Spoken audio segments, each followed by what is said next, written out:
Clara Bennett's knees cracked against frozen ground hard enough to break bone, but pain was the least of her worries.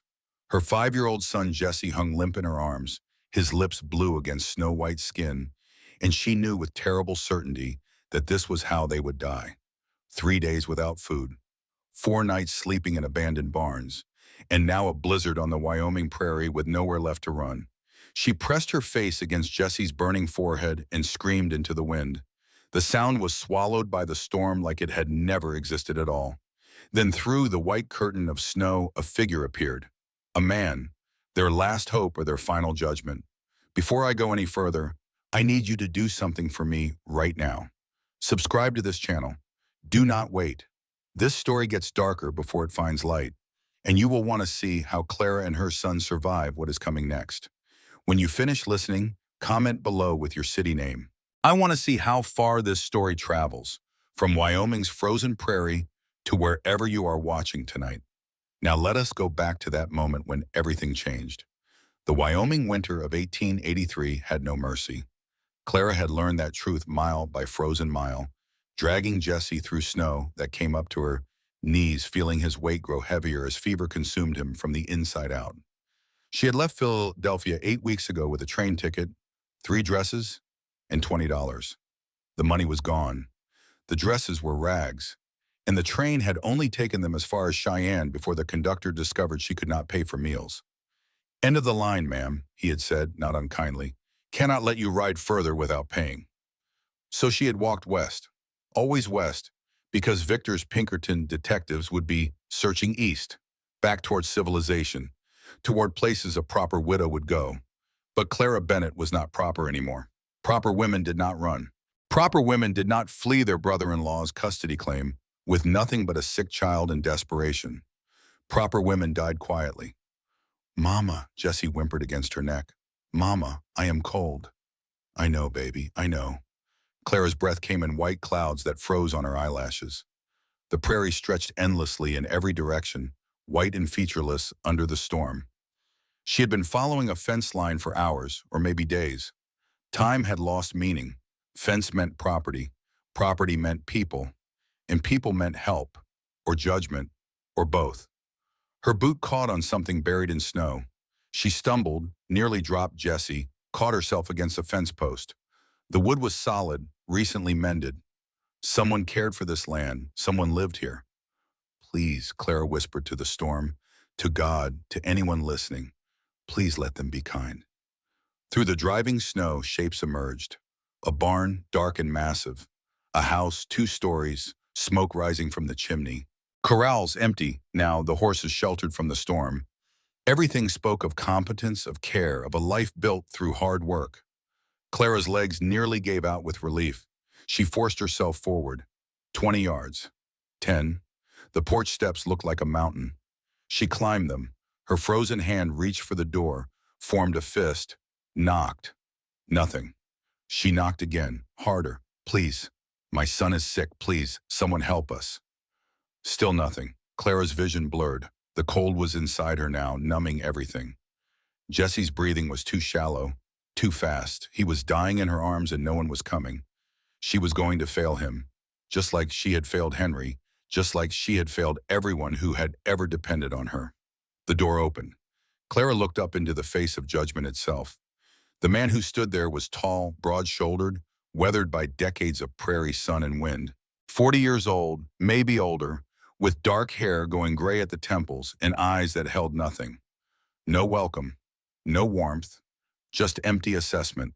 He wore work clothes, smelled of horses and leather, and looked at Clara and Jesse the way a rancher looks at stray cattle, calculating whether they were worth the trouble.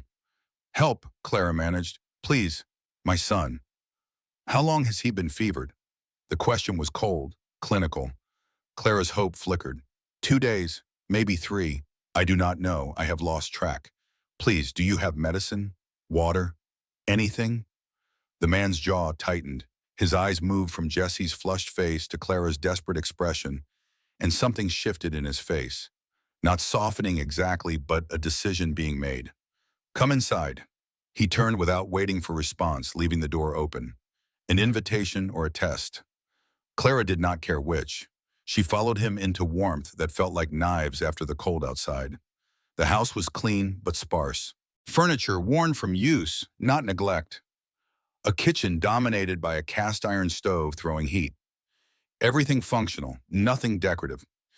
A man's space long emptied of a woman's touch. Put him on the table. Claire obeyed, laying Jesse on the scrubbed wood surface. The boy's eyes rolled beneath closed lids, his small body shaking with chills despite the fever. The rancher moved to the stove, worked the pump at the sink. Water gushed clear and cold. He filled a tin cup, brought it to the table. Hold his head. Clara cradled Jesse's skull while the stranger brought the cup to her son's cracked lips. Water dribbled in. Jesse's throat worked weakly, swallowing. That is it, the man murmured. Easy, not too fast. His voice had changed, still gruff but gentler, like he was talking to a skittish horse. Thank you, Clara breathed. Thank you so much. I can pay you, I just need time to… When did you last eat? The question caught her off guard. Yesterday. No, the day before. I gave Jesse my portion. He needed… You are no good to the boy if you collapse. The rancher moved to the stove, ladled something from a pot into a bowl. Stew, thick with vegetables and meat, steam rising. He set it in front of her with a spoon. Eat. I cannot accept charity. Not charity. You want to help your son? You eat. Cannot nurse a sick child on an empty stomach. Clara stared at the bowl. Pride warred with hunger, and hunger won. She picked up the spoon with shaking hands and took a bite. It was the most delicious thing she had ever tasted. She forced herself to eat slowly, though every instinct screamed to devour it. The rancher ignored her, focused on Jesse. He fetched a brown bottle from a cabinet, mixed something that smelled bitter into warm water. Willow bark, he said, getting spoonfuls of the mixture between Jesse's lips. For the fever. Will not cure what ails him, but it will bring the temperature down. What does ail him? Exhaustion, malnutrition, bad water probably if you have been drinking from prairie streams. The man's hands were surprisingly gentle on Jesse's small face, checking his pulse, his breathing. How long have you been walking? 2 weeks, maybe longer. From where? Cheyenne, the rancher's hands stilled. That is 70 miles. You walk 70 miles in winter with a child. I did not have a choice. There is always a choice, not for my being. Clara set down the spoon, her stomach rebelling against the sudden food. My brother-in-law wants custody of Jesse. He has lawyers, money, connections. I have nothing, so I ran. Running is not the same as having a plan.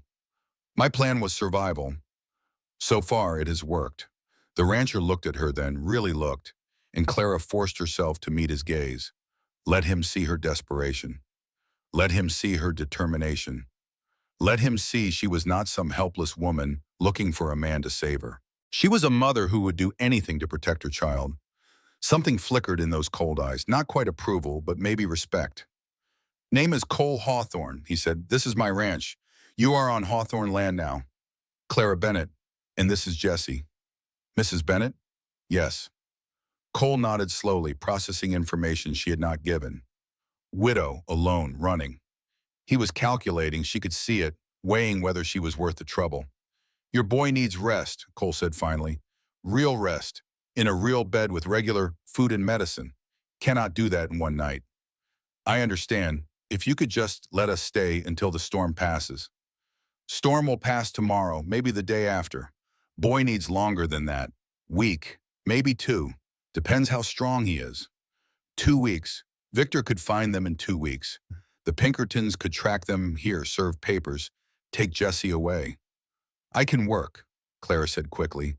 I am educated. I can read, write, do figures. I can cook, clean, whatever you need. Just let us stay until Jesse is well enough to travel. Please. Cole's expression did not change. Where are you planning to go after? West? California maybe? Somewhere Victor cannot find us. California is a long way. Costs money you do not have. I will find work along the way. Woman alone with a child in winter. Cole shook his head. You will not make it past the next town. The truth of it hit Clara like a fist. He was right. She had barely made it this far, and that was pure luck. Another storm, another town that refused her work, another week of Jesse growing sicker. They would not survive. Then what do you suggest? Clara's voice came out sharper than intended. That I give up? Let Victor take my son and control his inheritance? Let Jesse grow up thinking his mother abandoned him? Suggesting you face facts. Running will not save you. Only way to beat a man with lawyers and money is with lawyers and money of your own. I do not have. I know what you do not have. Question is, what are you willing to do to get it? Clara stared at him. What are you proposing? Cole was quiet for a long moment. His eyes moved to Jesse, to the small, fevered body on his kitchen table, and something painful crossed his face. Had a wife once, he said quietly. Margaret. She died 6 years ago, childbirth. Baby died too, a daughter. Buried them both on the hill behind the house. Clara's throat closed. Mr. Hawthorne, I am sorry. Do not need sorry. Need you to understand why I am making this offer. Cole's jaw worked. This ranch needs an heir. I am 38 years old and I am not marrying again. Not for love, but for practical purposes. For a woman who needs protection and a boy who needs a father, that is different. The room tilted. You are suggesting marriage? Legal, binding, filed with the territorial court. You would be Mrs. Hawthorne. Jesse would be my son by law. And your brother-in-law's custody claim would be worthless. Judge will not take a boy from married parents running a successful ranch. Clara could not breathe. Marriage to a stranger. Living on an isolated ranch. Binding herself to a man who clearly still loved a ghost. But Jesse would be safe. Victor could not touch them. They would have food, shelter, security. What would you expect from this marriage? She asked carefully. Cole's expression did not change. Work. You said you can cook, clean, do figures. Ranch accounts are a mess. House has not had a woman's touch since Margaret died. I need domestic help, not... He stopped. This is a practical arrangement, Mrs. Bennett. I am not looking for affection. And if I refuse? I will let you stay until the boy is well. Give you supplies for the road. His voice was flat, factual. And you will leave here with the same problems you arrived with. It was not a threat, just fact.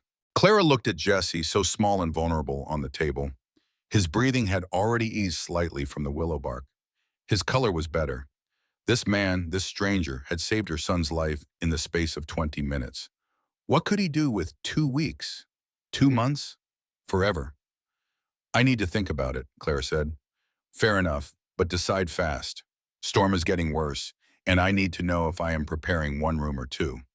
He left the kitchen, his boots heavy on the wooden floor. Clara heard him climbing stairs, moving around upstairs, the sounds of a man used to being alone.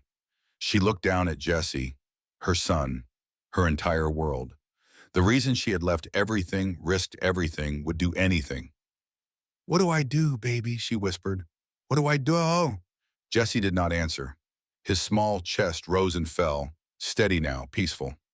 The fever was already dropping. Cole Hawthorne had done that in minutes. What could he do with a lifetime? The storm raged through the night. Clara sat beside Jesse on the kitchen table, refusing Cole's offer of a bed upstairs. She could not leave her son. Would not. Not after coming so close to losing him. Cole did not argue. He brought blankets, built up the fire in the stove, kept the willow bark tea coming. Every few hours, he checked Jesse's fever, his breathing, his color. Professional, detached, but thorough. Around midnight, Jesse's fever broke. His eyes opened, clear for the first time in days. Mama? I am here, baby. I am right here. Where are we? Somewhere safe. Jesse's gaze drifted past her to Cole, who stood at the stove making more tea. Who is that? His name is Mr. Hawthorne. He helped you when you were sick. Jesse studied Cole with a child's frank curiosity. Are you a cowboy? Rancher, Cole corrected. What is the difference? Cowboys work for ranchers. I work for myself. Oh, Jesse processed this. Do you have horses? 20 of them. Jesse's eyes went wide. 20? Can I see them? When the storm stops. I am not tired. Yes, you are. Cole's voice was firm but not unkind. You have been very sick. You need to sleep more. But I want to see the horses. Tomorrow, Cole said. Storm will be done by morning. You can see the horses then. Deal? Jesse considered this seriously. Deal. He was asleep again within minutes, exhausted from even that brief conversation. Clara adjusted the blankets around him, her hands shaking with relief. He was alive. Her son was alive. Thank you, she said without looking at Cole, for everything you have done. I know you did not have to help us. Could not let a child die on my doorstep. Some would have. Cole was quiet then. Yeah, some would have. Clara forced herself to turn and face him. Your offer, the marriage, is it still open? Is your answer different? I need to know what happens after. If I say yes, if we marry, what does our life look like? Do you expect me to share your bed, bear more children, play the devoted wife? Cole's jaw tightened. Told you this is practical. You would have your own room. I would have mine. We would live like we have been living. Separate, independent. Only difference is legal paperwork.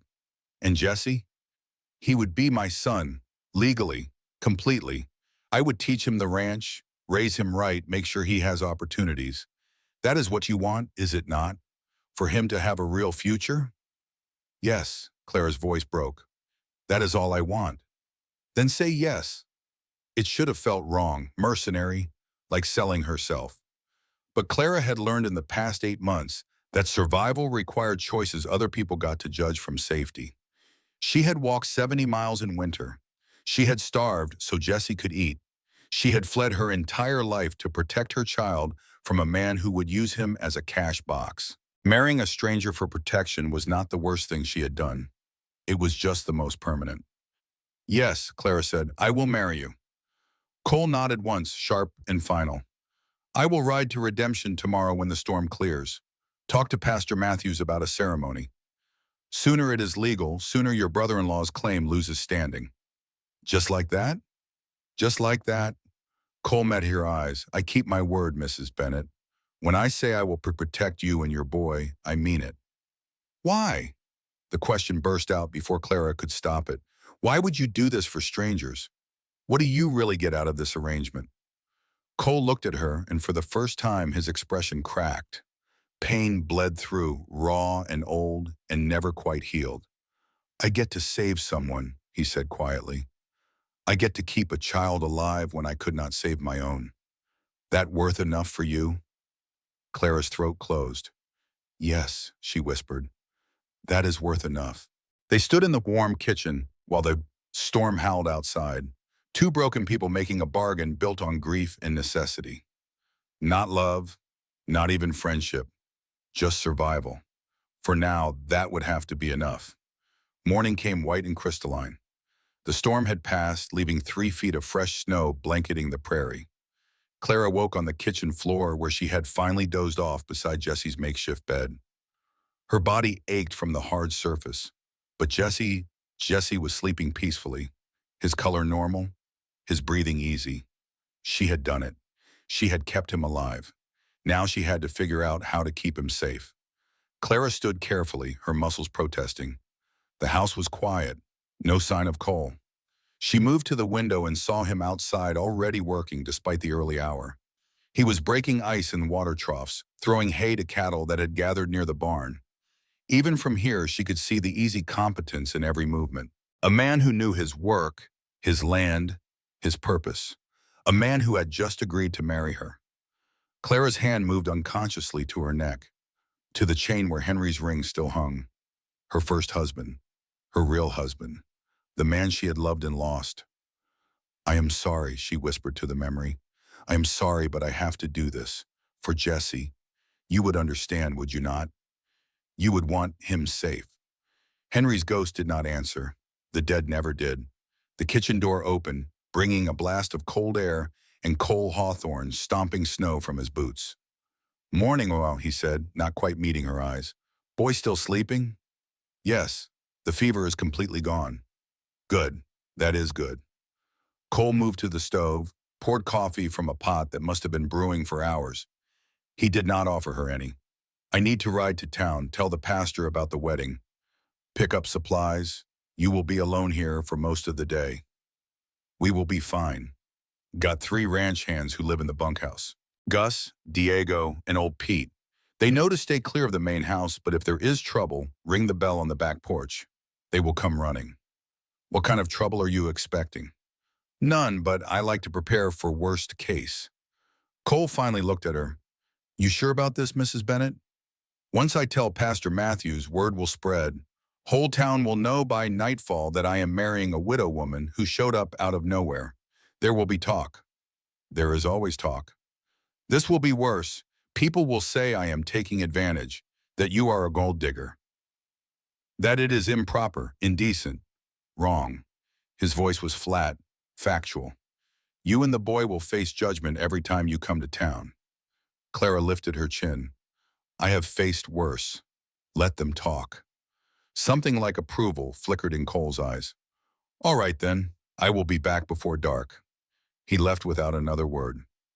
Clara heard the barn door, the whinny of a horse being saddled, the creak of the gate. Then silence, broken only by Jesse's soft breathing and the whisper of wind across snow. She was alone in a stranger's house, about to become a stranger's wife, with no way back to the life she had left behind. Clara poured herself coffee from Cole's pot, wrapped her hands around the tin cup for warmth, and looked out at the endless white prairie. She had made her choice. Now she would have to live with it. The wedding dress arrived the next evening, wrapped in brown paper and delivered by Mrs. Patterson herself. Clara opened the door to find the shopkeeper standing on the porch, her sharp eyes taking in everything. The warm house, Jesse playing with wooden blocks by the fire, Cole's coat hanging by the door. Mrs. Bennett, Mrs. Patterson said, her voice cool. Your dress. Thank you. What do I owe you? Mr. Hawthorne settled the account. He was quite insistent it be ready today. That was kind of him. Kind. Mrs. Patterson's lips pursed. May I speak plainly, Mrs. Bennett? Clara's stomach tightened, but she kept her voice steady. Of course. You have been here 3 days. In 3 days, you have gone from homeless stranger to bride-to-be.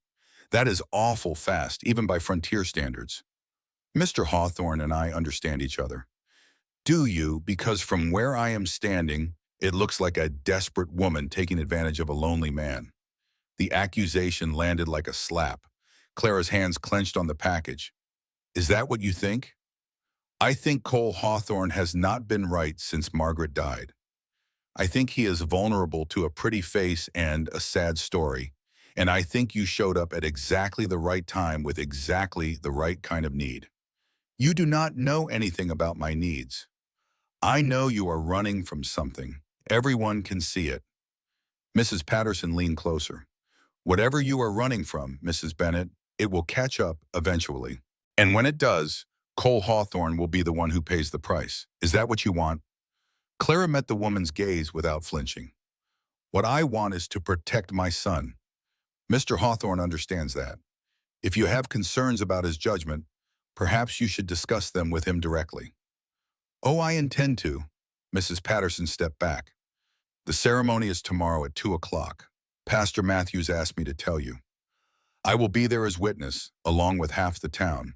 We take care of our own here, Mrs. Bennett, and Cole Hawthorne is one of ours. She left without waiting for a response. Clara stood in the doorway, watching the woman's bogie disappear into the dusk, her hands shaking with anger and something closer to fear. They were going to hate her. The whole town. They would look at her and see exactly what Mrs. Patterson saw. An opportunist, a gold digger, a woman who had trapped a good man with feminine wiles in a convenient sob story. Mama, Jessie appeared at her elbow. Why was that lady angry? She was not angry, sweetheart, just concerned. About what? About whether we are good people. Jessie frowned. We are good people. I know, but sometimes other people need more convincing. She closed the door, carried the package to the kitchen table, and unwrapped the dress. It was simple, as Cole had requested. Dark blue wool, high-necked, long-sleeved, with a row of small buttons down the back. Practical, appropriate. Nothing like the white lace gown she had worn to marry Henry. That felt like a different life, a different Clara. This Clara was harder, sharper, more willing to do what survival required. Is that your wedding dress? Jesse asked. Yes. It is pretty. It is practical. Mama, do you love Mr. Hawthorne? The question caught Clara off guard. She looked at her son, at his too serious face, and realized she could not lie to him. Jesse was smart enough to know the truth, and he deserved honesty. No, she said quietly. I do not love him. Not yet. Maybe not ever. Then why are you marrying him? Because marriage will make us a family in the eyes of the law. It means Uncle Victor cannot take you away from me. It means we are safe. Jesse processed this with the gravity only children facing adult problems can muster. Does Mr. Hawthorne know you do not love him? Yes, he does not love me either. We are being honest with each other about what this is. What is it? Clara pulled Jesse close. It is survival, baby. It is making hard choices so we can stay together. That is what matters. That we stay together. Everything else is just details. Jesse hugged her back, his small arms fierce around her waist. I like Mr. Hawthorne anyway, even if you do not love him. I like him too. He is a good man. Then maybe you will love him later, after we are safe. Maybe. Or maybe this marriage would be exactly what Cole promised. Two people living separate lives under one roof, connected only by legal paperwork and shared necessity. Clara honestly did not know which outcome scared her more. The morning of the wedding, Cole knocked on Clara's door before dawn. Need to talk to you, downstairs, now. His voice was grim. Clara threw on her robe and followed him to the kitchen, her heart pounding. Jesse was still asleep. The house was dark except for lamplight from the kitchen. Cole stood by the table, a telegram in his hand. This came from town an hour ago. Gus rode out to deliver it. He handed her the paper. Clara read, her blood turning to ice. Located, subject stop. Clara Bennett in Redemption, Wyoming. Stop filing custody papers, territorial court. Stop arriving 3 days with counsel. Stop Victor Gray. He found us, Clara whispered. How did he find us so fast? Pinkerton detectives are good at their job. Probably had men watching every Western rail line, every stage stop. Cole's voice was matter-of-fact, but his jaw was tight. 3 days means he will be here Saturday. We are marrying today. Will it matter if he has already filed papers? Marriage changes everything. Judge will not remove a child from a stable two-parent home without extraordinary evidence of unfitness. Victor is going to have to prove you are unsuitable and the marriage is fraudulent. That is a high bar. Cole met her eyes. But he will try. Question is, are you still willing to go through with this? Once we are married, there is no walking away.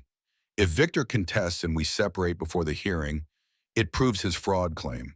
We would have to stay married, act married, be married until the legal threat is done. Could be months, could be longer. Clara's hands shook.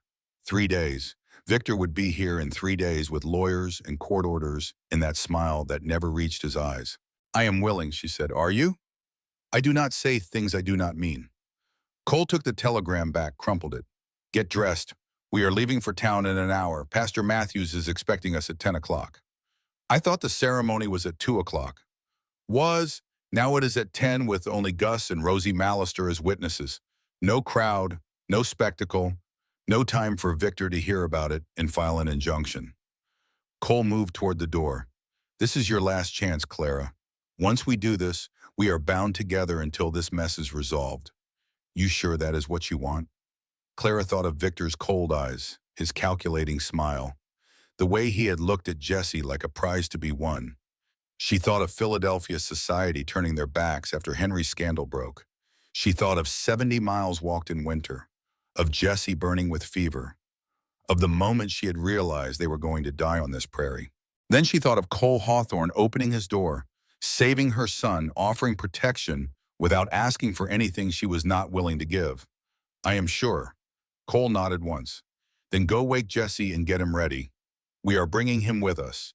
He needs to see this ceremony, remember it, be able to testify it was real if it comes to that. He is 5 years old enough to remember his mother getting married, old enough to tell a judge his new father treats him well. Cole's expression was hard. Victor is going to come at us with everything he has got. We need to be ready to fight back. The ceremony took place in Pastor Matthews's small office, not the church. Just Clara, Cole, Jesse, and two witnesses.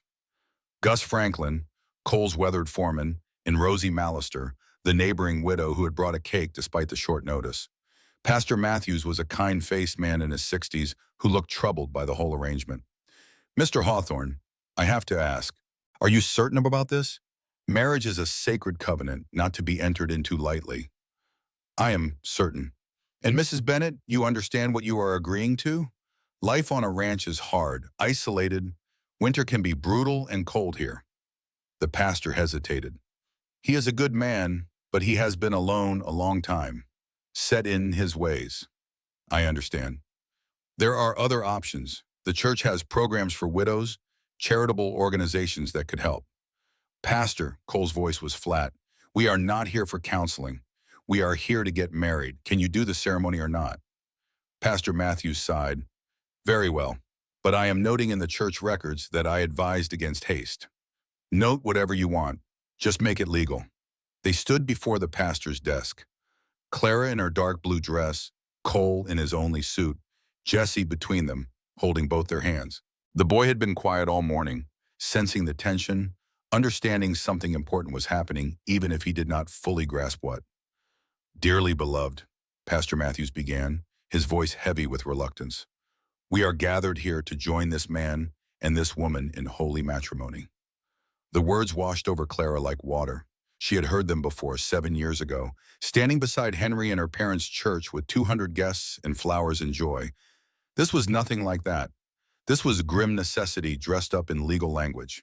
Do you, Thomas Cole Hawthorne, take this woman to be your lawfully wedded wife, to have and to hold from this day forward, for better, for worse, for richer, for poorer, in sickness and in health, until death do you part?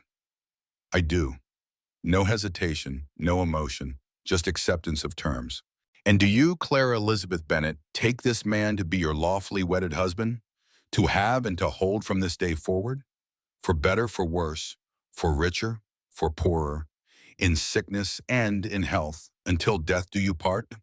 Clara looked at Cole. His face was carved stone, revealing nothing. A stranger becoming her husband.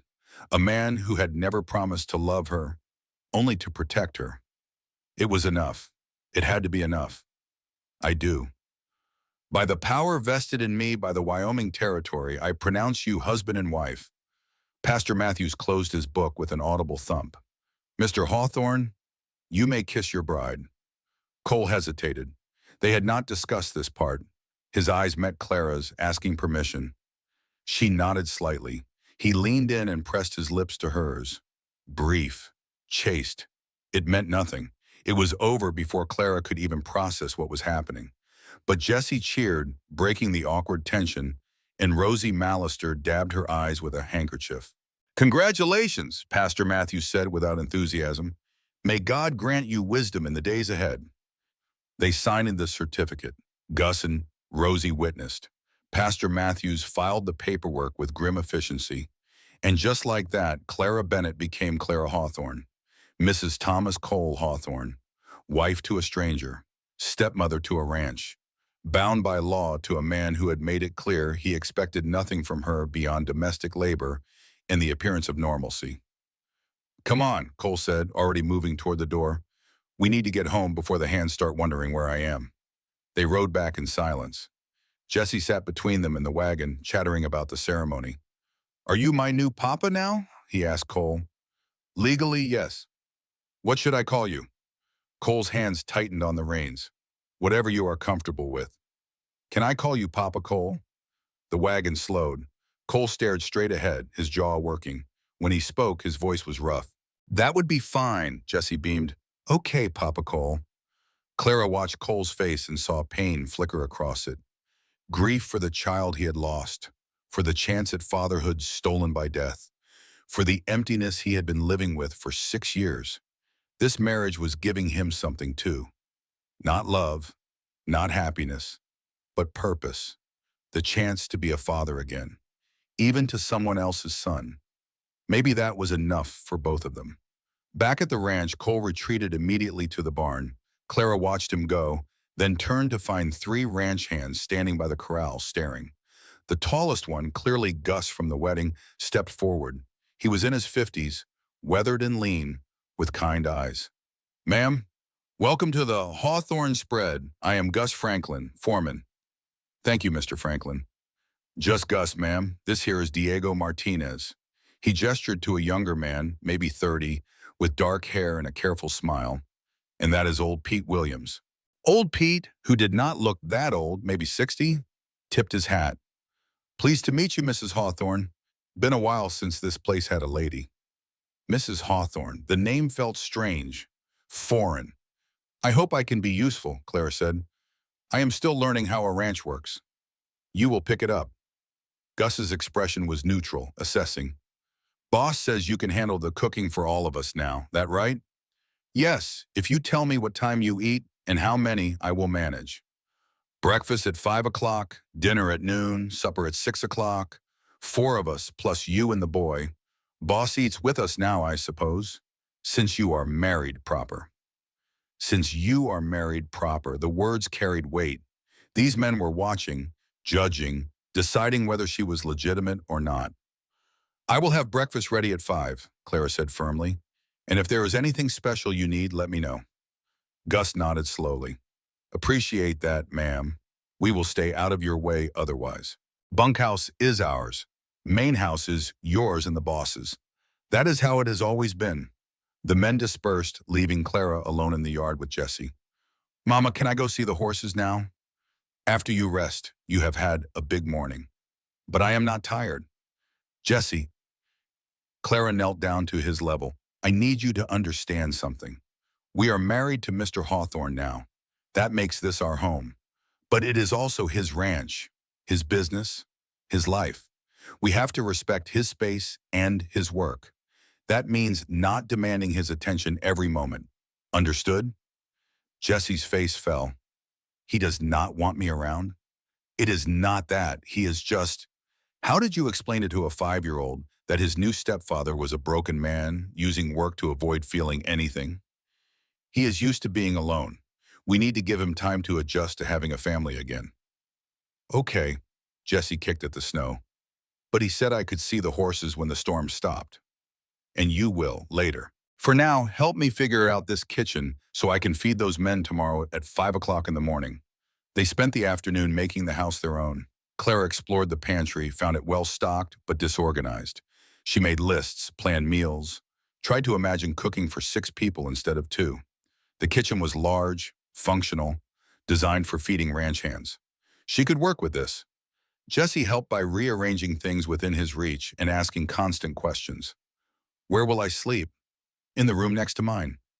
"Where will Papa Cole sleep?" "I do not know yet. We have not discussed it." But she would have to discuss it tonight, because people would ask. And if she and Cole gave different answers, it would feed Victor's fraud argument. Cole came in at dusk, covered in snow and smelling of horses. He looked exhausted. "Supper is ready," Claire said. "Nothing fancy, stew and bread." "That is fine." He moved to wash at the pump, his movements mechanical. The hands filed in after him, stamping snow from their boots, hanging coats on pegs by the door. They ate at the kitchen table, all 6 of them crowded together. The men were polite but quiet, unsure how to act around a woman after years of bachelor living. Jesse chattered enough for everyone, telling Diego about the horses he had seen through the window, asking old Pete about the barn cats. Cole ate in silence, his eyes distant. After the meal, the hands retreated to the bunkhouse. Jesse went to bed without protest, worn out from the day's excitement. And suddenly Claire was alone with her husband in the kitchen, washing dishes in uncomfortable silence. "We need to talk," Clara said finally, "about sleeping arrangements." Cole's hands stilled in the wash water. "What about them?" "Where are you planning to sleep?" "My room, same as always." "Which is where?" "Upstairs, second door on the left. That is across the hall from the master bedroom." "I do not use the master bedroom." "I know, but people will ask, if we are really married, why are we not sharing a room?" Clara forced herself to look at him. "Victor's lawyers will ask Jesse. They will ask the hands. They will ask anyone who might know. And if everyone has a different answer, I see your point. Cole dried his hands roughly. What do you suggest? I move into the master bedroom. You move your things in there too. We make it look like we are sharing the space. But, Clara's voice was steady despite her racing heart, we can hang a curtain down the middle, split the room. You have your side, I have mine.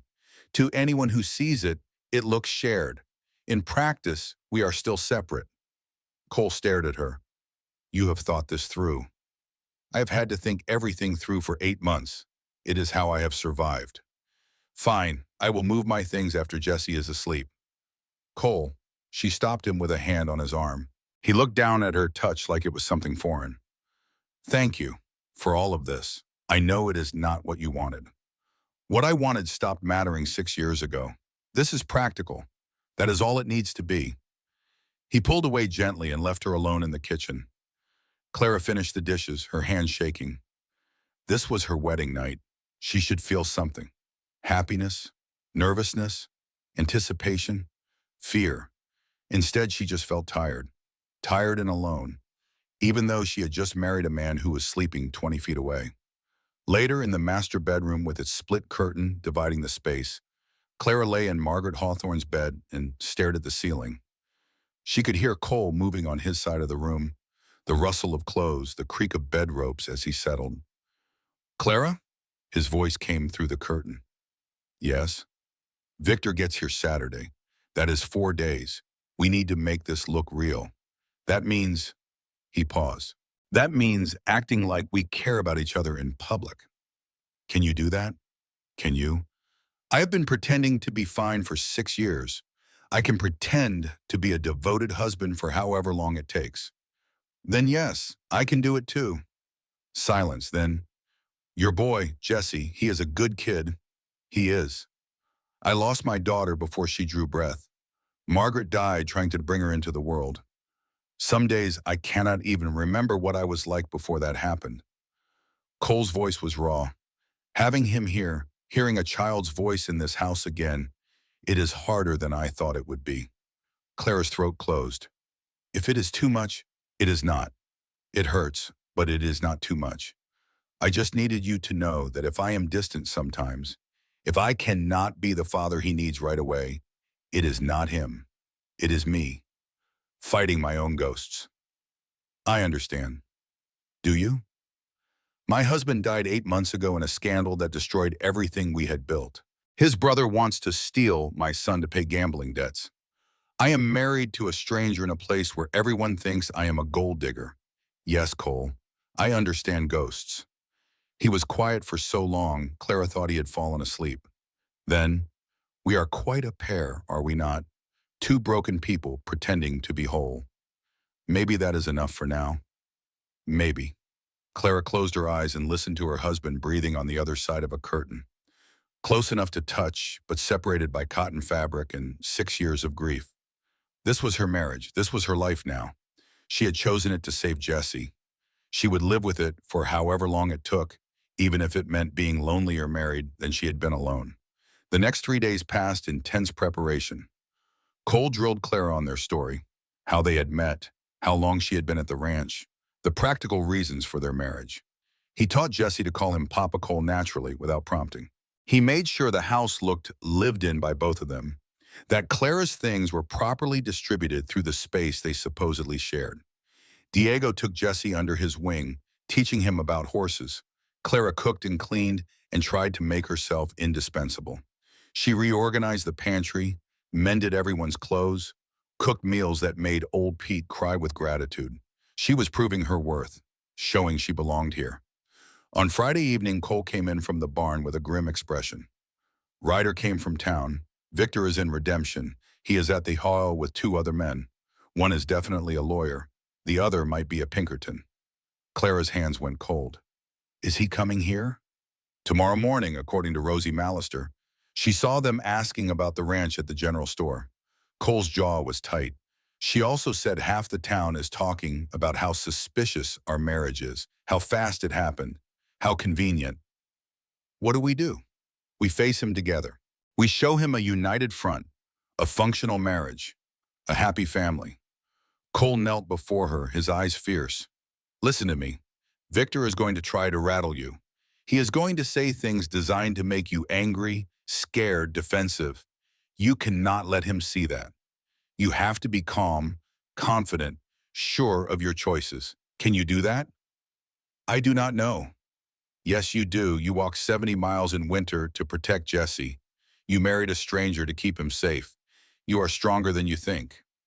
Cole's hand covered hers, rough and warm. We are in this together now, for better or worse, remember?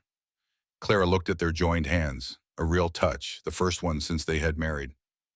For better or worse. Damn right. Cole stood. Get some sleep. Tomorrow's going to be hard. But Clara did not sleep.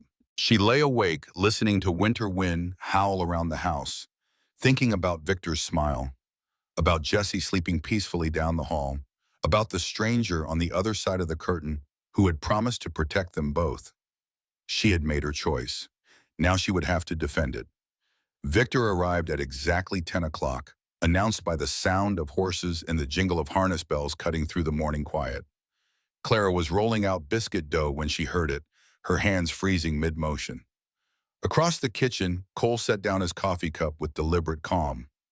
That will be him. Stay here. I will handle this. No, Clara wiped flour from her hands. We do this together. That is what married people do. Cole's eyes met hers, something like approval flickering there. All right then, together. They walked to the front door side by side. Through the window, Clara could see 3 men dismounting. Victor looked exactly as she remembered. Tall, well-dressed even for travel, his dark hair slicked back, his expression radiating entitled confidence. The man beside him was older, carrying a leather satchel that screamed lawyer. The third was younger, harder, with eyes that missed nothing. Definitely a Pinkerton. Cole opened the door before Victor could knock. Can I help you, gentlemen? Mr. Hawthorne, I presume. Victor's smile was all teeth. Victor Gray. This is my attorney, Mr. Thornton, and my associate, Mr. Davies. We are here regarding my nephew, Jesse Bennett. Jesse Hawthorne, Cole corrected flatly. The boy was legally adopted upon my marriage to his mother. I have the papers filed with the territorial court if you would like to see them. Victor's smile tightened. How convenient. A marriage and adoption completed in less than a week.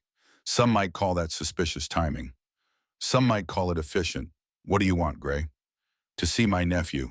I have that right as his blood uncle. You have no rights here. This is my property. Those are my wife and son in that house, and you are trespassing. Clara stepped forward, her hand finding Cole's arm. The gesture was calculated, but the tremor in her fingers was real. Victor, I should have known you would follow us. Clara, Victor's eyes swept over her, cataloging her simple dress, her flower-dusted apron, the wedding band on her finger. You are looking well, remarkably well, considering you were destitute and homeless just days ago. Marriage certainly agrees with you. Say what you came to say, Cole cut in, then leave. Very well. I am filing for custody of Jesse Bennett in territorial court. The hearing is scheduled for 2 weeks from Monday. Judge Reed will be presiding. Thornton pulled papers from his satchel. These are the official notice and summons. You are both required to appear. Clara's stomach lurched. 2 weeks. They had 2 weeks to prove their marriage was real, that Jesse was safe here, that Victor's claim was baseless. Cole took the papers without looking at them. We will be there. Anything else? I would like to see Jesse, verify he is being treated properly. No. Mr. Hawthorne, I do not think you understand. I understand perfectly. You want to upset the boy, plant doubts in his head, maybe convince him his mother abandoned him to marry a stranger. That is not happening. Cole's voice was cold iron. Jesse is my son now. You want access? Get a court order. Until then, stay off my land. Victor's mask slipped, showing the anger beneath. You are making a mistake. I have resources, connections, witnesses who will testify to the fraudulent nature of this marriage. By the time I am done, Clara will lose custody and you will be facing charges for attempting to obstruct a legitimate custody claim. Then I guess we will see you in court. Cole started to close the door. Clara, Victor's voice stopped her. I am trying to do what is best for Jesse. Henry would have wanted his son raised by family. not by some stranger his mother married out of desperation. The words hit their target. Clara's breath caught because there was truth in them. Henry would have wanted Jesse raised by blood family. He had loved his brother once, before gambling and debt and greed had twisted Victor into something ugly. But Henry had also loved her, had trusted her to protect their son, and he would never know what Victor had become. Henry wanted Jesse safe and happy, Clara said quietly. That is what he has here. That is what I am giving him. If you really cared about your nephew instead of his inheritance, you would see that. His inheritance? Victor laughed. Is that what you think this is about? Clara, I am trying to save that boy from a mother who dragged him across the territory in winter, nearly let him die of fever, then married the first man desperate enough to have her. You are not protecting Jesse. You are using him to secure your own survival. Get off my property. Cole's hand moved to his hip where a gun usually hung. It was not there now, but the gesture was clear. Now, Davies, the Pinkerton, stepped forward. Mr. Hawthorne, we do not want trouble, but Mr. Gray has legitimate concerns about the child's welfare. Perhaps if we could just see Jesse, verify he is healthy and cared for. I said no, you want to verify something? Do it through proper legal channels. Until then, you are trespassing on private property, and you have got about 30 seconds to get back on your horses before I have my hands escort you to the property line. As if summoned, Gus appeared from the barn, Diego and old Pete flanking him. All three carried rifles, held casually but ready. Victor's eyes narrowed. This is not over, Clara. I will see you in court. And when Judge Reed hears how you have been living, unmarried for days before this hasty wedding, sharing a house with strange men, dragging Jesse through conditions that nearly killed him, he will see the truth. You are unfit, and this marriage is a sham designed to circumvent my legitimate claim. The only sham here is your concern, Clara shot back, anger finally overriding fear.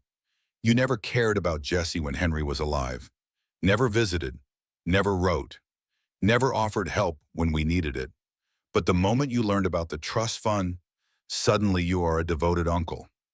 I know why you want custody, Victor. It is not love.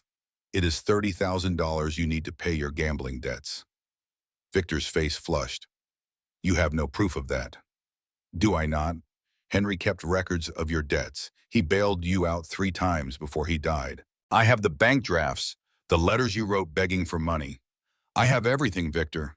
And if this goes to court, I will make sure Judge Reed sees exactly what kind of man wants custody of my son. It was a bluff. Clara had no such records. They had been left behind in Philadelphia when she fled. But Victor did not know that. She watched doubt flicker across his face, watched him reassess. You are bluffing, he said, but his voice lacked conviction. Try me. Clara stepped closer to Cole, and his arm came around her waist automatically, a gesture of unity that was not entirely for show. I married a good man who offered my son protection and a future. You are trying to steal a child to pay your debts. When Judge Reed sees the truth, who do you think he will rule for? Thornton leaned in, whispered something to Victor. The Pinkerton was watching the ranch hands, calculating odds. After a long moment, Victor straightened. 2 weeks, Clara. Prepare your defense because I am bringing witnesses. People who will testify to your circumstances, your character, the suspicious speed of this marriage. By the time I am done, you will wish you had just given me custody quietly. Get out, Cole said, before I have you removed. Victor mounted his horse, his movements sharp with anger. See you in court, Mr. Hawthorne. I hope your wife is worth the trouble she is bringing you. They rode off, disappearing down the snow-covered road. Clara stood frozen until they were out of sight. Then her legs gave out. Cole caught her, held her up. Easy. Breathe. He is going to win. Did you hear him? He has got witnesses, lawyers, a Pinkerton detective. And we have what? A marriage barely a week old and a house full of ranch hands who barely know us. We have the truth. That counts for something. Does it? Clara pulled away, pacing. He is right about the timing, Cole. It looks suspicious. Any judge would question it. Then we make it not look suspicious. Cole's voice was firm. We have 2 weeks to build a case, to show we are a real family, a stable home, Exactly what Jesse needs. Can we do that? I kept this ranch running through drought, hard winters, cattle disease, and grief that should have killed me. I can damn well convince a judge I am a fit father. He caught her shoulders, forced her to look at him. But I need you with me. Fully with me. No doubts, no fear, just absolute certainty that this is where you and Jesse belong. If you cannot do that, if you are going to fall apart every time Victor challenges us, then we have already lost. Clara stared into his dark eyes and saw steel there. This man had survived his own hell. He was not going to let Victor drag them through his. I can do it, she said, for Jesse, for all of us. We are a family now. That means we protect each other. Damn right we do. On the fifth day, Cole rode to redemption and came back with Beth Morrison, the territory's only female lawyer. She was in her 30s, sharp-eyed and sharper-tongued, educated back east and practicing here because Wyoming's progressive laws allowed it. I will be honest, Mrs. Hawthorne, Beth said over coffee in the kitchen. This is an uphill battle. The timing looks bad. Your circumstances look worse. And Victor Gray's lawyer is good. He will paint you as an opportunist and your husband as a fool. Then what do we do? Claire asked. We counter with truth, character witnesses, evidence of stability. I need to know everything. How you met, why you married, what your daily life looks like, how Jesse is adjusting. And I need witnesses who can testify to the legitimacy of this marriage. They spent 3 days building the case. Beth interviewed the ranch hands, who testified that Clara worked hard, that Cole treated Jesse well, that the household functioned like a real family. She interviewed Rosie Mallister, who swore the marriage seemed genuine despite its speed. Even Pastor Matthews reluctantly agreed to testify that both parties had seemed sincere during the ceremony. But they needed more. They needed something that proved this was not a fraud. Was not desperation dressed up as devotion? On the fifth day, Beth said it plainly.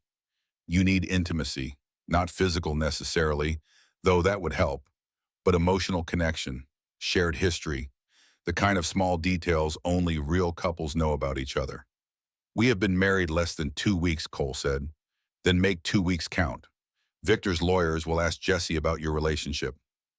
Does Papa Cole read him bedtime stories? Do you and Mrs. Hawthorne talk privately? Do you touch each other casually the way married people do? Right now, the answer to all of that is no. That needs to change. So they tried. Awkwardly at first, painfully aware they were performing intimacy for an audience that did not exist yet. Cole started coming in earlier from work, spending time with Jesse before bed. He taught the boy to rope fence posts, to curry horses, to read the sky for weather. He carved him toys and told him stories about the ranch's history.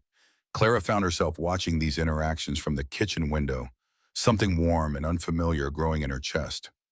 This was what she had wanted for Jesse, a father who was present, engaged, building memories instead of just providing. Cole was doing that, maybe not out of love yet, but out of something just as valuable, commitment. And slowly, without either of them quite noticing, they started talking. Not just about the case or Jesse or ranch business, but about themselves. Late at night, on opposite sides of the curtain, they would share pieces of their past. Henry was a good man, Clara said one night, honest, hardworking. He tried so hard to make something of himself. When his company failed because of his partner's fraud, it destroyed him. He died of influenza, but I think he died of shame first. Margaret used to sing, Cole offered. Old hymns, folk songs, anything. The house was always full of music. After she died, I could not stand silence. That is why I work so much. Cannot hear the quiet if you are moving. Do you still love her? Yeah, but it is different now, less raw, more like an old scar that only aches when weather changes. He paused. That makes sense? Perfect sense. These conversations were not planned. They just happened, filling the late hours when both were too tired to maintain walls. And somewhere in those whispered exchanges, Clara realized she was starting to know her husband. Not just his history, but his rhythms. How he drank coffee black and hot enough to burn. How he checked the barn 3 times every night to make sure it was secure. How he avoided the master bedroom during the day, but would stand in the doorway sometimes at night, staring at Margaret's things like he was saying goodbye. She started noticing small things too, the way his shoulders relaxed when Jesse laughed, how he would leave wildflowers on the table without comment, picked during his morning rounds, the protective way he would position himself between her and anyone who came to the ranch, subtle but unmistakable. And Cole noticed her. He brought her books from town, somehow knowing she missed reading. He fixed the sticky kitchen drawer without being asked. He would pour her coffee in the morning before she came downstairs, the cup waiting at her usual spot. They were learning each other, building something that looked like marriage from the outside and was starting to feel like it from the inside. On the 10th day, Victor's lawyer sent another letter.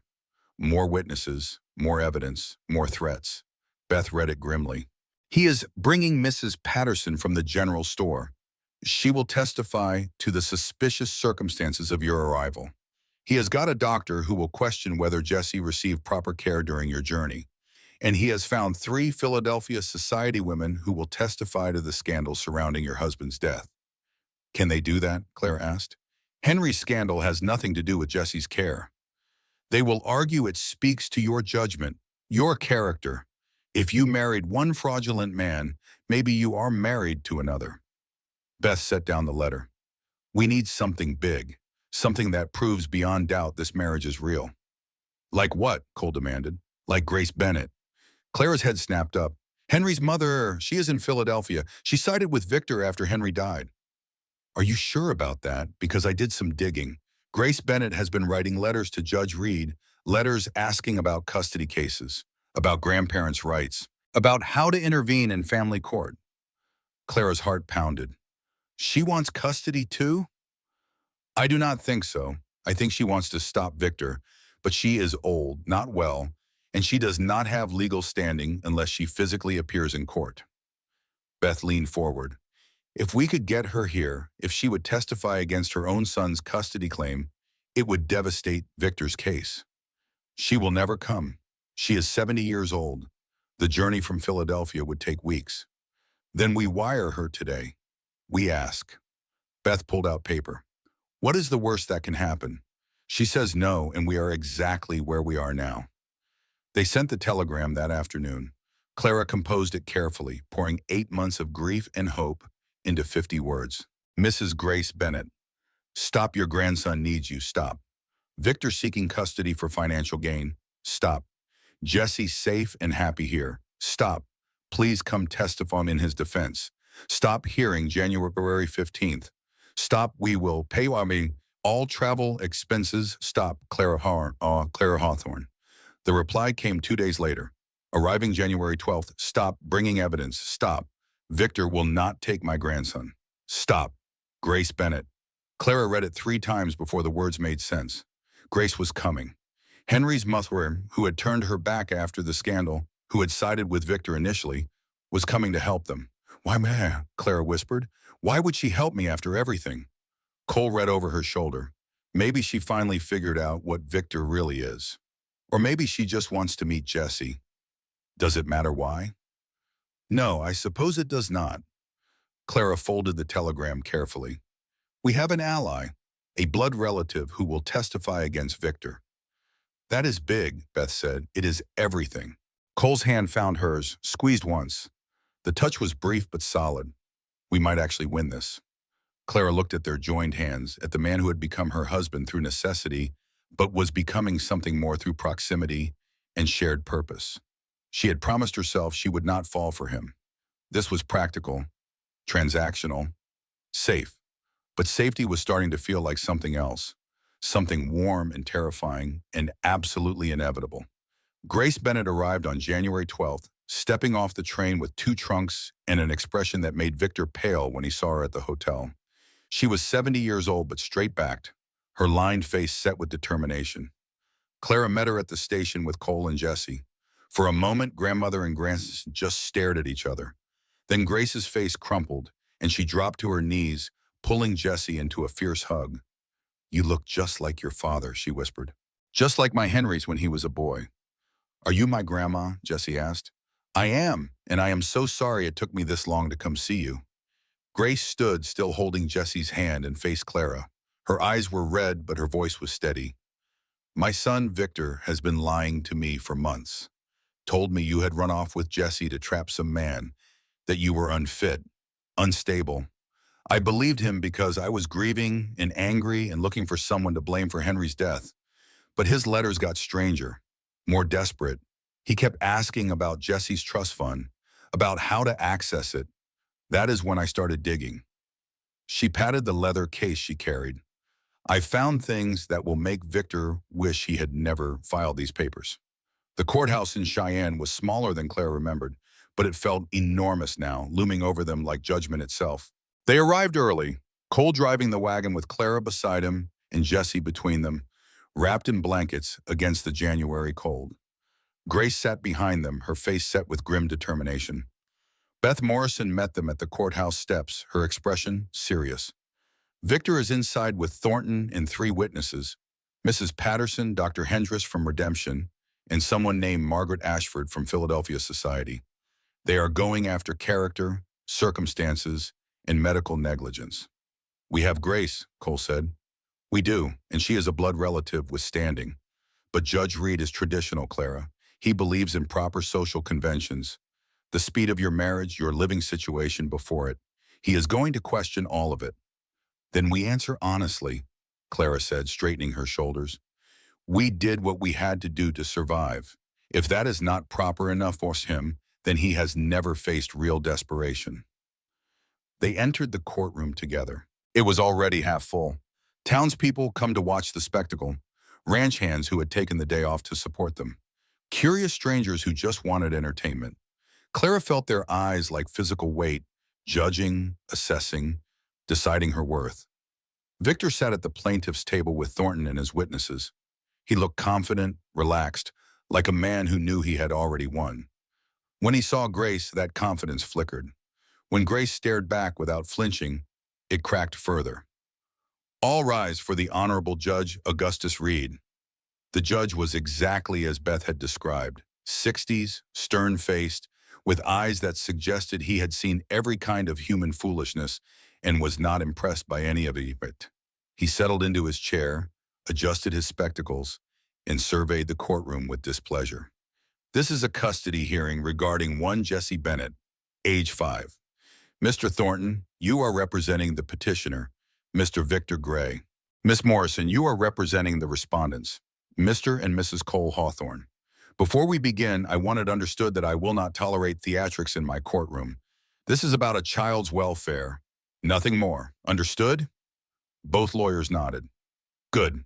Mr. Thornton, call your first witness.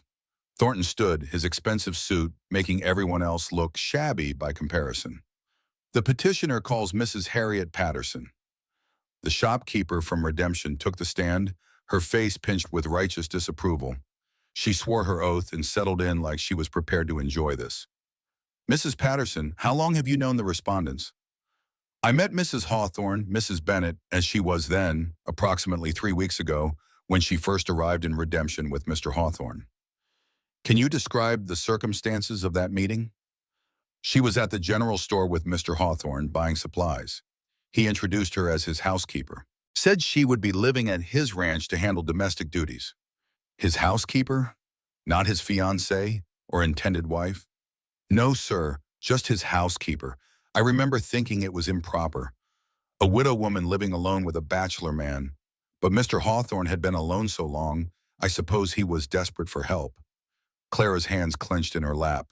Cole's hand covered hers, steady and warm. When did you learn they had married? About a week later. It was sudden. No announcement, no courtship that anyone saw. Just one day, Mr. Hawthorne tells Pastor Matthews to prepare for a wedding, and the next day, it is done. Did that strike you as unusual? Very unusual. Mr. Hawthorne had been a widower for 6 years. Never showed interest in any woman. Turned down every match the town ladies tried to arrange.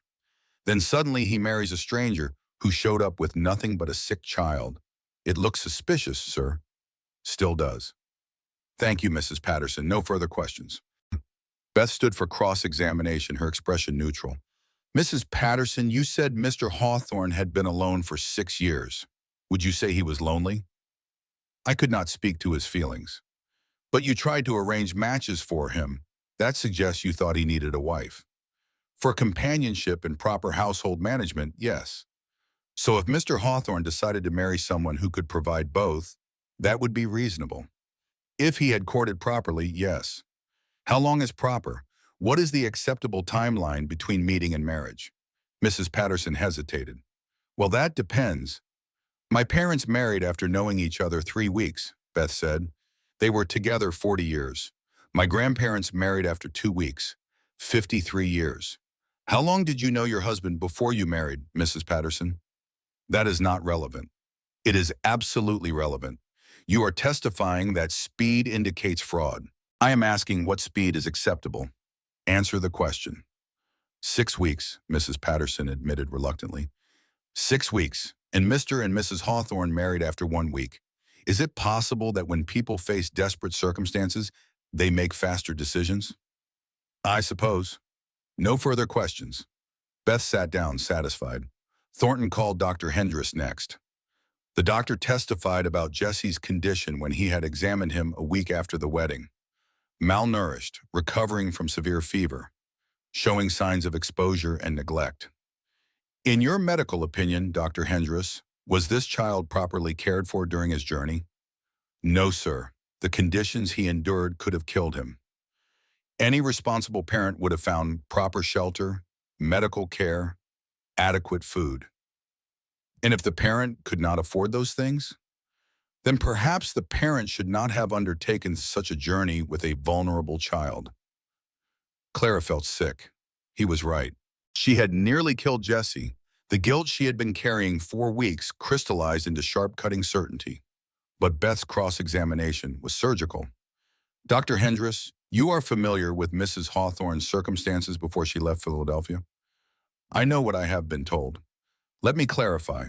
She was facing a custody challenge from her brother-in-law who had lawyers and money. She had neither.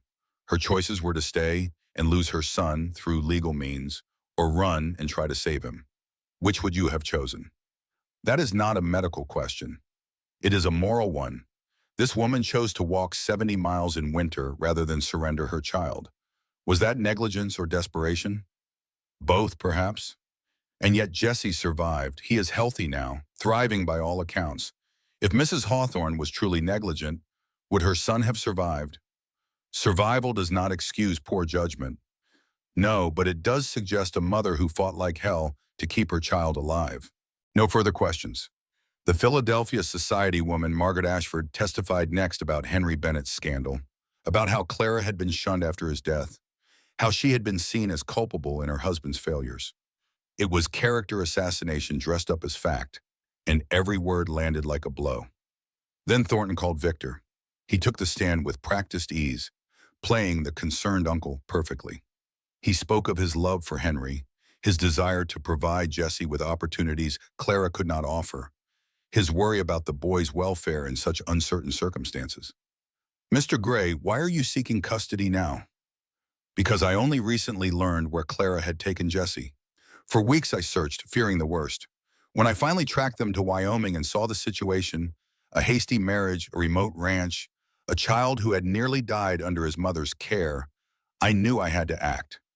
Jesse deserves stability, education, a future. I can provide that. Clara cannot, despite her good intentions. And the trust fund left to Jesse by his father? Does that factor into your custody petition? Only insofar as I want to ensure it is properly managed for Jesse's benefit. The money should go toward his education. His future, not, Victor stopped delicately, not towards supporting adults who may have married for financial security. Clara lunged forward, but Cole held her back. Easy, he murmured. Let Beth handle it. And Beth did. Her cross-examination was devastating. Mr. Gray, you mentioned searching for your nephew for weeks. Why did you not search before Clara left Philadelphia? I did not know she was planning to leave. Did you not? Because according to your own Pinkerton detective's report, you hired him 3 days before Clara left. Why hire a detective if you did not know she was running? Victor's confidence flickered. I was concerned about her state of mind. Concerned enough to hire a detective, but not concerned enough to offer financial help. Clara was destitute by your own testimony. Did you offer her money? She would not have accepted it. Did you offer? No. Did you visit after your brother died? I sent condolences. Did you visit Jesse? Spend time with your nephew? Offer to help with funeral expenses? Clara made it clear she did not want my help. Or you made it clear you were not interested until you learned about the trust fund. Beth pulled papers from her case. These are bank records from Philadelphia National Bank. They show you withdrew $5,000 from your brother's account 3 days after his death, before Clara even knew the account existed. Care to explain that? The courtroom erupted. Judge Reed banged his gavel. Victor's face went white, then red. I had Henry's power of attorney, which expired upon his death. You stole from your dead brother's estate, Mr. Gray. And now you want custody of his son so you can steal from him too. Objection! Thornton was on his feet. Speculation and inflammatory language. Sustained, Mr. Morrison, control yourself. Apologies, Your Honor. I will rephrase. Mr. Gray, how much do you owe to gambling establishments in Philadelphia? That is not relevant. Answer the question. Victor's jaw worked. Approximately $15,000. And Jesse's trust fund is worth $30,000. Quite convenient, do you not think? I would never touch Jesse's money. You already touched his father's money. Why should anyone believe you would show more restraint with Jesse's inheritance? Beth turned to the judge. No further questions. Thornton tried to salvage his case by calling character witnesses for Victor, but the damage was done. The courtroom had turned against him. Even Mrs. Patterson looked uncomfortable, realizing she had been used in a scheme far uglier than she had understood. Then Beth called Grace Bennett. The old woman walked to the stand with her cane, her back straight despite obvious pain.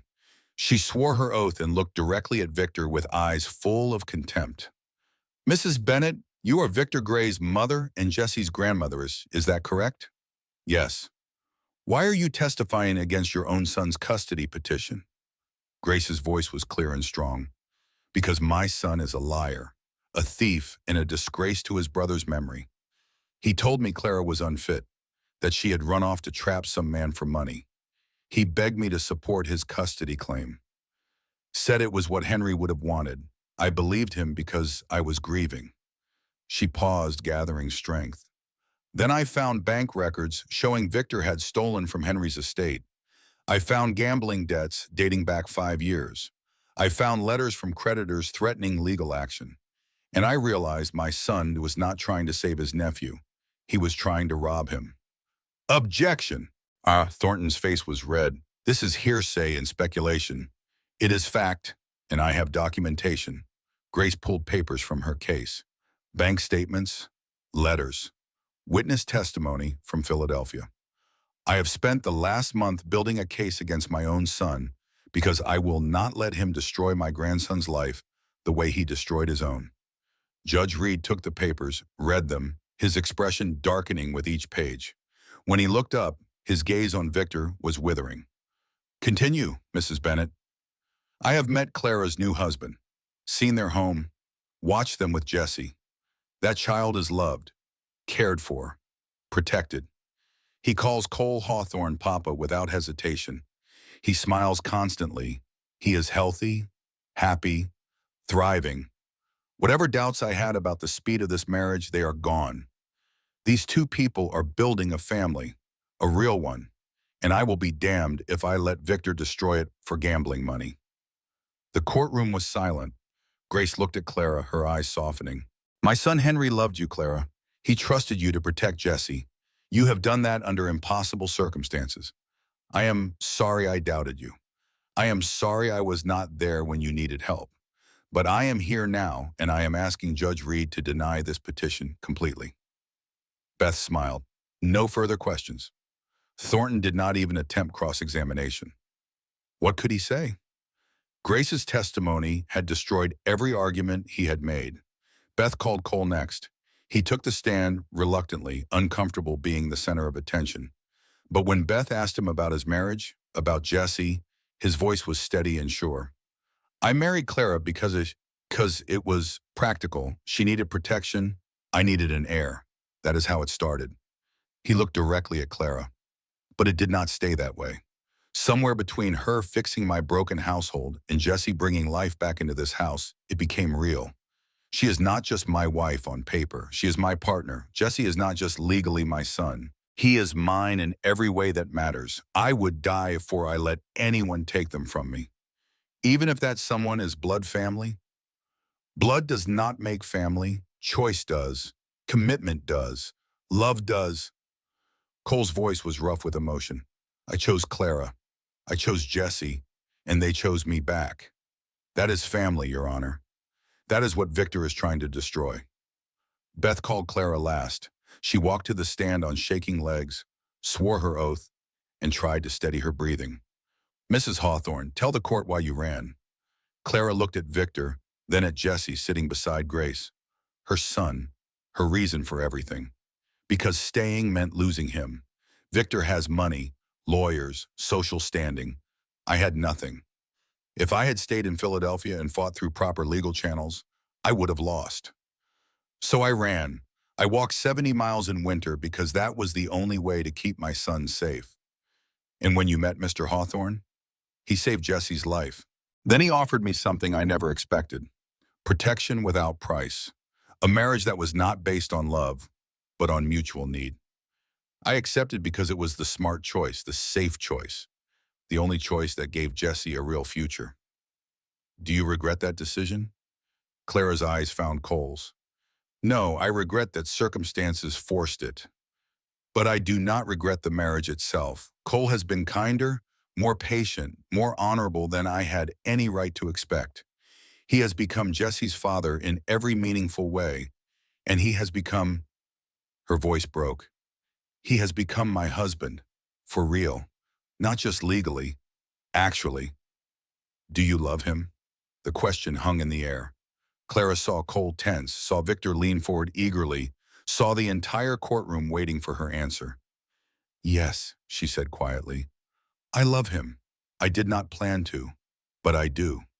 Cole's face transformed. The hard lines softened. His eyes shone with something that looked like hope. No further questions, Beth said softly. Thornton's cross-examination was brutal.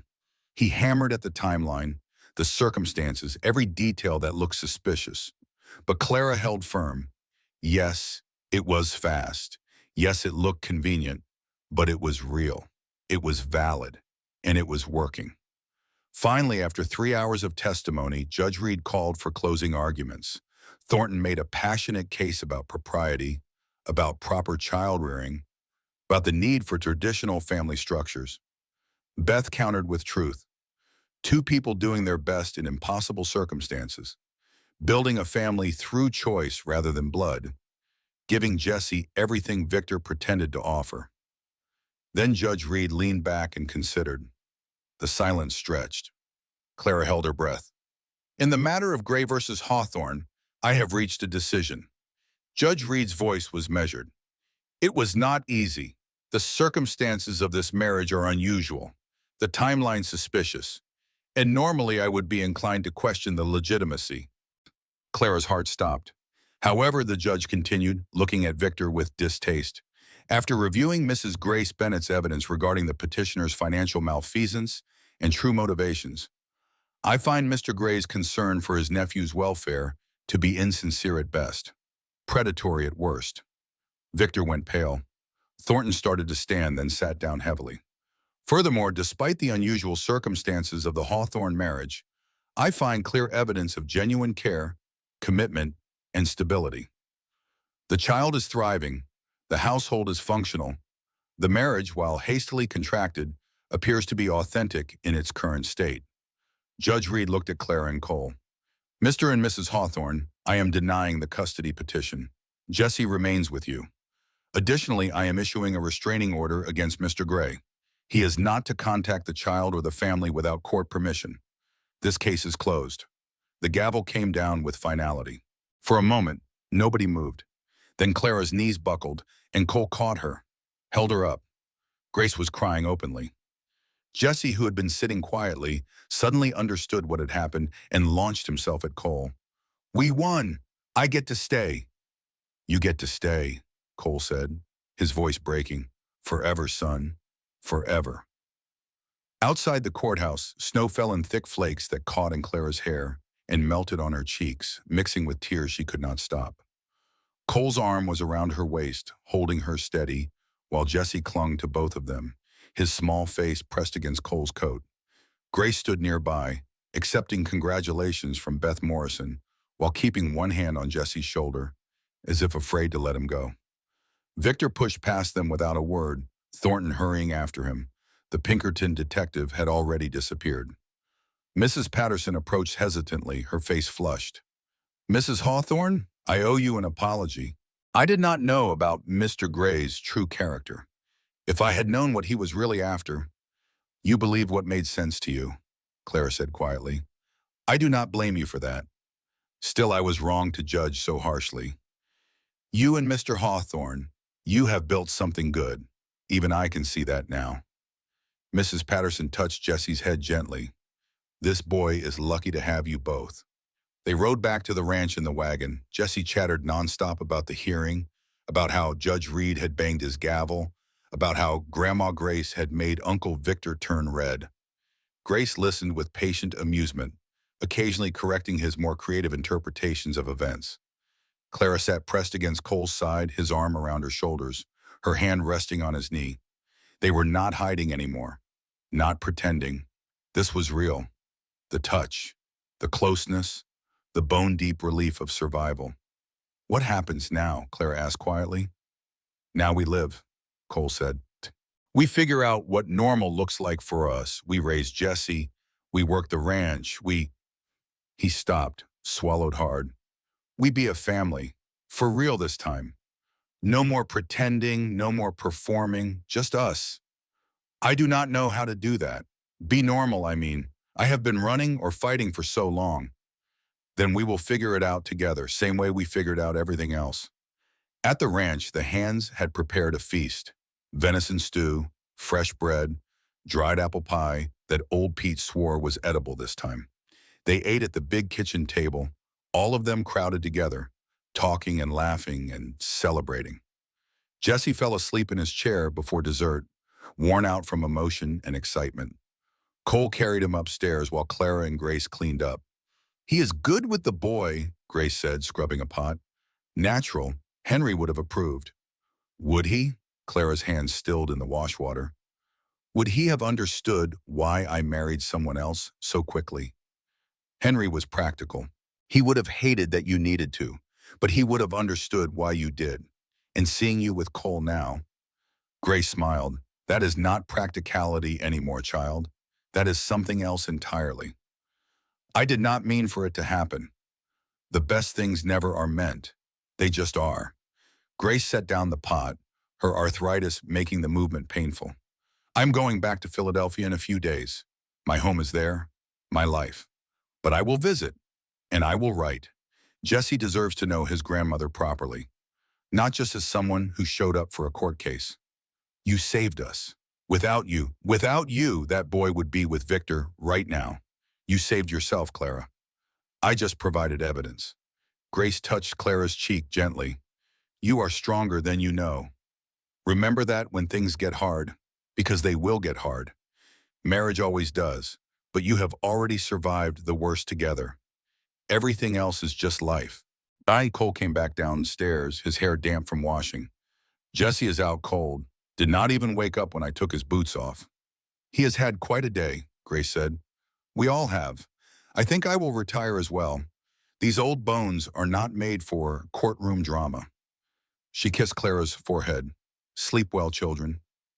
Tomorrow is a new beginning." She climbed the stairs slowly, leaving Cole and Clara alone in the kitchen.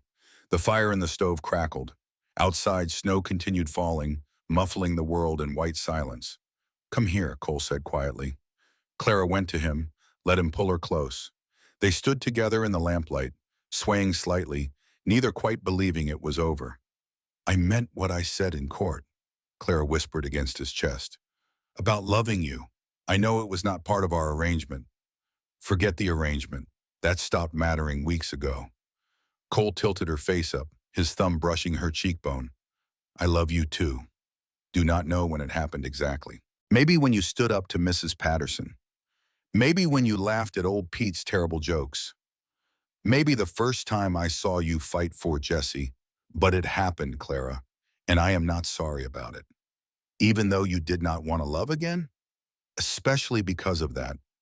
You made me want things I thought were dead, a family, a future, someone to wake up to who was not a ghost. His voice roughened. Margaret will always be part of me, but you are my present, my future, if you want to be. I want to be, Clara said fiercely. I want everything, a real marriage, a real life, all of it. Cole kissed her then. Not the brief ceremonial touch from their wedding, but press in deep and full of months of restrained wanting. Clara kissed him back with equal hunger, her hands fisting in his shirt, pulling him closer. When they finally broke apart, both were breathing hard. We should, Cole gestured upward. The bedroom, our bedroom. No more curtain dividing us. No more separate sides, just us. If you are ready, Clara's heart hammered. I am ready. But Cole, I have not been with anyone since Henry died. I do not know how to be with someone new. Neither do I. Been 6 years for me. We will figure it out together. Same as everything else. He took her hand, threaded their fingers together. Just us, Clara, taking our time. No pressure, no expectations. Just two people who love each other learning how to show it. They climbed the stairs hand in hand. In the bedroom, Cole lit the lamp while Clara removed the curtain that had divided the space for weeks. The fabric came down easily, pooling on the floor. The room looked bigger without it, more unified. One space instead of two. They undressed slowly, carefully, giving each other time to adjust, to accept, to choose this. When they finally came together in Margaret's old bed, it was not practiced or perfect. It was hesitant and sweet and real. Two broken people discovering they could still make something whole.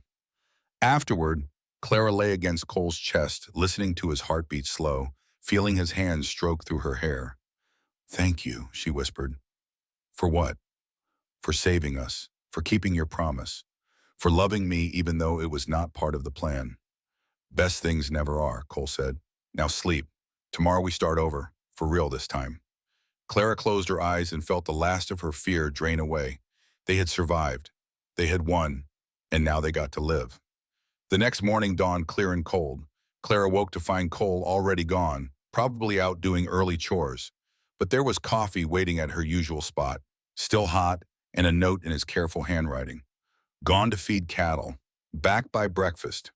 Tell Jesse he can help today if he wants. Love you. See, Clara pressed the note to her chest, smiling. Love you.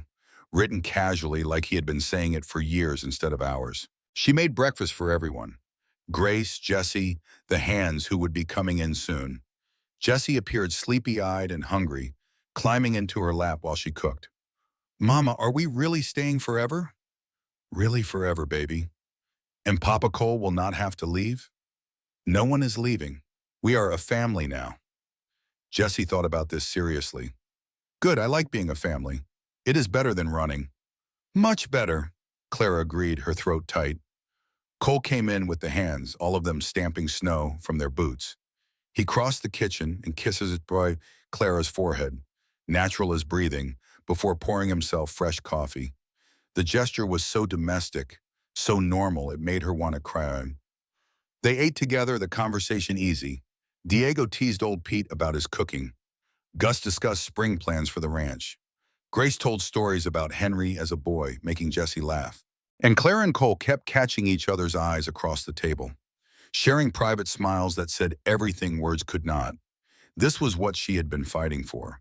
Not just survival, not just safety, but this. Ordinary moments filled with warmth and belonging. After breakfast, Cole took Jesse out to the barn to teach him about horses. Grace settled by the fire with mending. Clara cleaned the kitchen, humming without realizing it. You are happy, Grace observed. Clara looked up. I am. Is that allowed? After what you have been through, I would say you have earned it. Grace's needles clicked steadily. Tell me something, Clara. If you could go back to Philadelphia before Henry died, knowing everything that would happen, the scandal, the running, the hardship, would you change anything? Clara thought about it.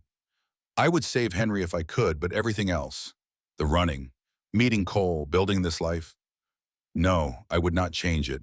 Because this, she gestured around the warm kitchen, this is better than anything I had before. More real, more honest, more mine. Good. That means you have healed, not forgotten, but healed. There is a difference. Grace left 3 days later, promising to return in spring. The ranch came alive with work. Clara learned ranching through necessity and repetition. Her hands grew calloused, her skin tanning from sun. Jesse thrived, growing taller and stronger. He could ride his own pony now, could help with simple chores, could read simple books Grace had left behind. He called Cole Papa without any qualifier, as natural as breathing. And Clara and Cole learned each other. How to work together, fight fairly, make up thoroughly, how to balance ranch demands with family needs, how to be partners in work and love, and the 1,000 small decisions that made up a life. On their first real anniversary, a year from the courthouse wedding, not the hasty ceremony before, Cole surprised Clara with a ring. Not Margaret's ring, which she still wore. A new one, simple gold, engraved inside with 3 words, forever and then some. It is what Jesse said once, Cole explained, sliding it onto her right hand. When I promised we were a family, he asked forever. And I said forever and then some. Seemed appropriate. Clara could not speak past the lump in her throat. She pulled him close and kissed him, pouring a year's worth of love into it. All the fear overcome, all the walls torn down, all the impossible becoming possible.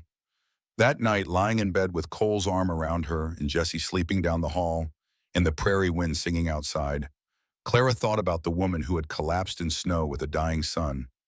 Certain they were finished. That woman had been so afraid, so desperate, so sure she had failed. But she had not failed. She had survived. And more than that, she had built something beautiful from the ruins, a family forged in winter, tested in court, and proven true through seasons of work and love, and choosing each other every single day. I love you, Cole murmured against her hair. I love you too, Clara whispered back. And in the morning they would wake up and do it all again. Work the ranch, raise their son, live the life they had built together. Because survival was just the beginning. The real victory was learning how to thrive. Clara had found her home. Not just a house or a ranch, but a place in Cole's heart, and Jesse's laughter, and this wild Wyoming prairie that had nearly killed them, but instead had saved them. She had married a stranger out of desperation and discovered a partner.